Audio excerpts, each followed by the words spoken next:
Caitlin Magic, and today I'm going to be showing you how to make May's hair accessory from the game Overwatch. Let's get started. So here's what you're going to need. A chopstick. It doesn't need to be anything fancy, it can just be one that you get from Asian takeout food.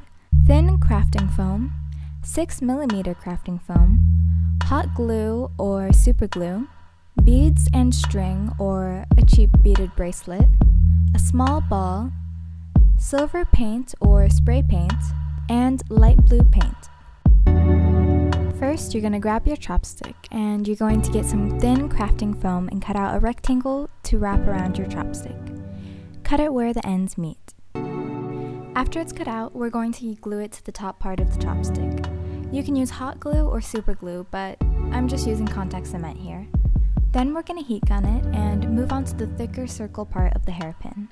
You're going to trace the end of your chopstick onto some 6mm foam, and then we're going to draw a circle about the size that we want. I went for about 1.5 inches in diameter, but you can trace something like I did if it helps. After we trace out the circle, we're going to cut it out using an X-Acto knife, and then stick that onto your chopstick. Place it in the middle part of your foam rectangle. You can glue this on if you need for extra security, but mine fit quite snug, so I didn't need to. Next is to prime the foam with your preferred priming method.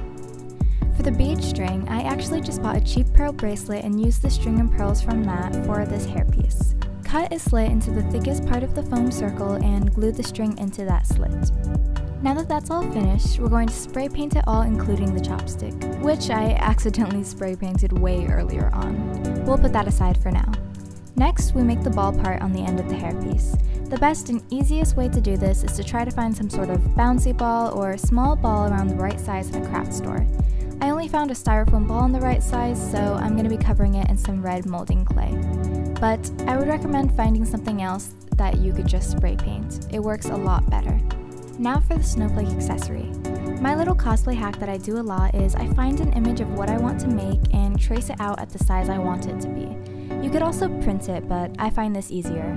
You then trace that onto some thin foam and cut it out. Now you're going to take your original tracing and cut out the silver parts of the snowflake so that you're left with only the middle of your tracing, like so. You're going to trace this onto 2 pieces of thin foam and place it on either side of the snowflake piece. Then you just paint the raised center parts blue and the rest silver. Glue that onto your string of beads and then you're done. And that's it! I hope that my May hair accessories tutorial has helped you out, and I hope to see you again soon. Thank you for watching!